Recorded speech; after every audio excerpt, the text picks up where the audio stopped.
Good afternoon, Wildcats.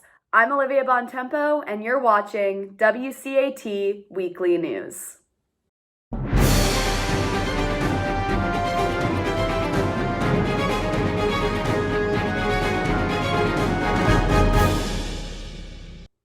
Studio W has produced 2 short films which premiered in September. Here's one of their members, Sam Cohn, with more on the 2 films' recognition at the All-American High School Film Festival. We submitted 2 films to the festival this year, Disowned, which was directed by Andrew Stevens, and Marked, which was directed by Madeline Simpson and myself. And Marked was nominated for the Female Rising Award and also Best Original Screenplay. And Disowned was nominated for Best Drama and Best Cinematography, which we were really happy with, so we can't wait to get started on more films for this year. And we were really happy with that outcome. It's a validation of the hard work we've put in over the past 6 months on both of these films, but also in the hard work we've put in building up Studio W to the point where we're able to create content like this. I don't think anyone 2 years ago would have expected that we'd be nominated for things like Best Drama or Best Screenplay at the largest high school film festival in the world. So I think this is a major milestone in our history. Awesome job, Studio W. I really enjoyed watching both of your short films. Given how crazy this year's presidential election can seem, we thought it would be helpful to look back on some wild elections in the past. With the 2020 election approaching, I'm here with Mr. Monahan to talk more about some of the wild elections from the past. So, my first question for you is, who was James Callender? Oh boy. So James Callender fled Scotland, his home country, because of some things he'd written, and then he came to the U.S. and kept being sort of a scandalous, slandering writer. And he even was open enough to basically take pride in sort of abusing our freedom of the press in this way. Now, he gets hired by one of the candidates in the presidential election of 1800, and this is John Adams, the incumbent, versus Thomas Jefferson, who was challenging him. So, which one hired him? So Jefferson, and he does it in secret. And now Jefferson is this guy who wrote the Declaration of Independence, which talks about having a decent respect for the opinions of others. And he hires this sort of slanderer in secret.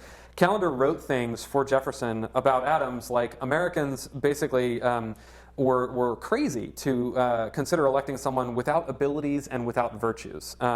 He accused Adams of being mentally deranged, of wanting to be king, of having a hideous hermaphroditical character with neither the force of a man nor the gentleness and sensibility of a woman. Now, for those of you who don't know what hermaphroditism is, it's a complicated, real biological phenomenon that can involve someone having a male and female set of reproductive organs. Now, Callender intended this as an insult based on stereotypes, and that obviously was morally inappropriate at the time, as it would be today.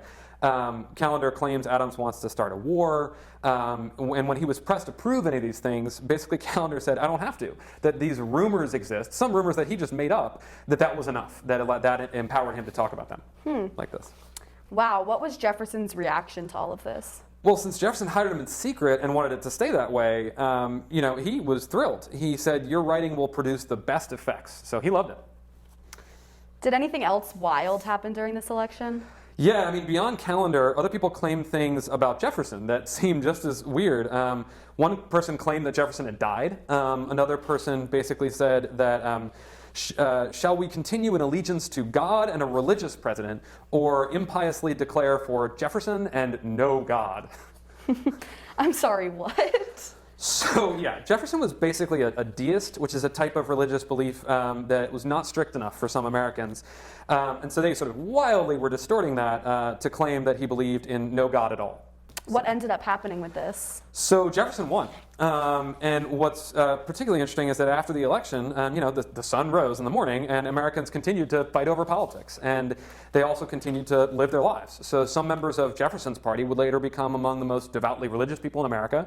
And others would expand democracy, and things change. And I think that's the point here, is that Americans sort of retained faith in themselves through such a weird election, and faith in each other that they could do better. Thanks, Mr. Monahan. Americans can do better. Check in with us next week to hear more about an underwater tunnel across the Atlantic.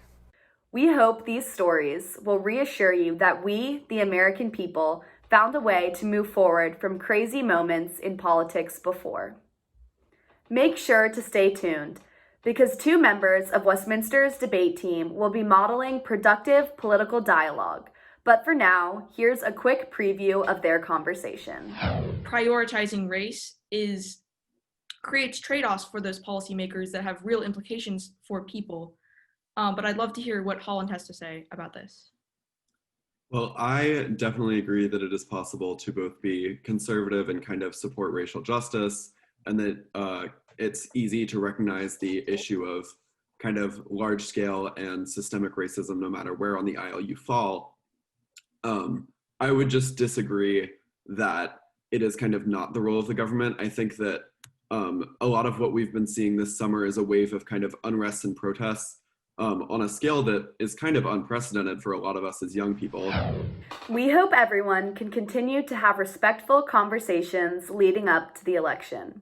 Starting next week, senior Jenna Brown will be collecting standardized testing materials such as ACT and SAT practice books, practice tests, and more for Atlanta public school students. If you have any extra materials, make sure to bring them in and drop them off in the donation boxes around campus. In other news, the virtual Odyssey Quest Run is scheduled for October 24th. Here are some Odyssey volunteers with more on this year's run. Hi, I'm Julia, and I've volunteered with Odyssey for 3 years. Odyssey needs Westminster students to get involved now more than ever before. Due to COVID-19 and a loss of in-person learning, it is predicted that students in under-resourced communities will lose up to 14 months of school. The Odyssey Quest Run is one of Odyssey's 3 major fundraisers that benefits Odyssey, giving these students the opportunity to continue to enhance their learning. Make sure to sign up if you can make it.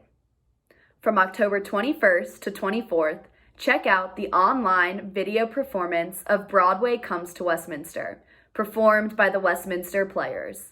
It will feature solos, duets, and small group numbers coached by professional Broadway stars. Now, here's WCAT's James Carr with more on this week's sports. Thanks, Olivia. Well, Wildcats, though we have a short week of classes this week, Wildcat athletes are still busy all around campus. The varsity softball team has their next game tonight at 5 o'clock against Cedar Grove at home. This is coming off of their tough game this past Thursday against Blessed Trinity. The varsity boys cross country team placed first overall out of 20 teams in the Jefferson Invitational this past Saturday, and they're looking to capitalize on that momentum going into the Coachwood Invitational this Saturday. The varsity girls cross country team is coming off of their race against Lovett and Pace and will be running in the Coachwood Invitational as well. However, they will be running tomorrow. And speaking of strong seasons, the varsity volleyball team is moving into state play and are expecting to receive their game schedule for state playoffs very soon. Best of luck to all Wildcat teams. Well, Wildcats, even with the shortened week this week, Westminster football still has an extremely full schedule. Tonight, the JV team plays Carrollton High School at home at 5:30, and the varsity team will play Carver High School tomorrow night at Lakewood Stadium at 8 o'clock. WCAT will be covering both games, so be sure to tune in. And that'll do it for this week's sports updates. Now back to you. Thanks, James, and go Cats. That's all for this week. I'm Olivia Bontempo. Thanks for watching, and we'll see you next week on WCAT Weekly News.